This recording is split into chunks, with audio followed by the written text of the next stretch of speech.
məktəbdə ənənəvi və müasir təlim metodlarına gəldikdə isə belə bir düşüncə var ki, ya biz müasir təlim strategiyalarından istifadə etməliyik, ya da ki, ənənəvi təlim strategiyalarından. Amma biz dərs zamanı da, universitetdəki müzakirələrimiz zamanında hər zaman buna qayıdırdıq ki, hər ikisinin sintez olunmuş şəklində istifadə eləsək, bu daha məqsəd yönlü ola bilər və daha bizi məqsədə yaxınlaşdıra bilər. Birini digərindən ayırmaq. Məsələn, biz burada birbaşa öyrətmə və problem əsaslı öyrənmə təlim strategiyalarını düşünərək yerləşdirmişəm.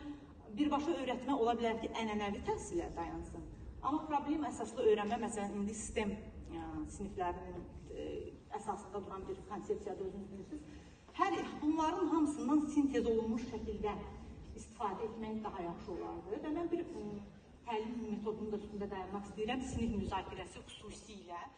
Mən özüm uşaq televiziyasında çalışıram, Azərbaycanın ilk və yeganə uşaq televiziya kanalı Dair və Günəş və 9 illik müşahidəmdə onun, yəni təhsil prosesinin hər üç tərəfi ilə, o uçbucağın hər üç tərəfi ilə gündəlik ünsiyyətdə olmaq fürsətim olur.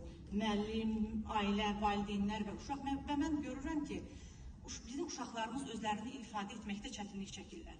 Və sinif müzakirəsi metodundan da həmin məktəbdə onlar arasında diskusiyalar təşkil etmək, özlərini ifadə etməsinə bir töhfə vermək naminə bu metoddan daha çox istifadə olunmasını istəyərdim.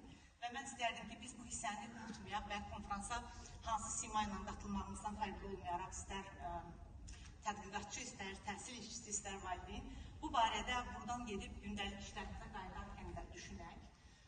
Yeni məktəbin qiymətləndirmə fəlsəfəsinə gəldikdə onu qeyd etmək istəyirəm ki, standart testlərə əsaslanan deyil, daha çox portfolio qiymətləndirməsi üsulunu tətbiq etməyin məqbul olacağını düşünmək olar burada.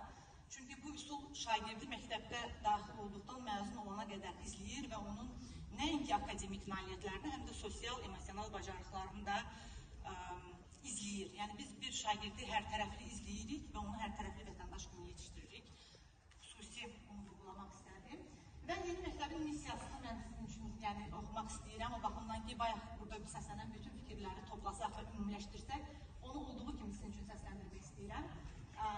Yeni məktəbin missiyası belə ola bilər ki, biz yeni nəslin məktəbi olaraq informasiya əsrinin texnologiyaları və müasir təlim strategiyalarından istifadə edərək şagirdlərimizin maraq və qabiliyyətlərinə uyğun, bu hissəni təkrar eləmək istəyirəm, şagirdlərimizin maraq və qabiliyyətlərinə uyğun təhsil edən, milli dəyərlərin daşıyıcısı olan və Azərbaycanın gələcəyini formalaşdıran müstəqil, məsuliyyətli və xoşbəxt şəxsiyyətlər yetişdirmək üçün varıq. Və son olaraq da, əgər bu məktəbin bir sloganı olsaydı, bu necə ola bilərdi? Siz, biz hamımız təhsil prosesinin hər mənada iştirakçılarıyıq, kimimiz müəllim olaraq, kimimiz valideyn olaraq və belə bir fikir var tez-tez səslənən, yeni nəsil, Z nəsli, alfa nəsli, yəni bu deyimlər son dövrlərdə çox müzakirə olunur. Əgər bu məktəbin bir şüarı olsaydı, mən fikrimcə bu belə səslənə bilərdi ki, yeni məktəb, yeni nəslin məktəbi. Dinlədiyiniz üçün təşəkkür edirəm.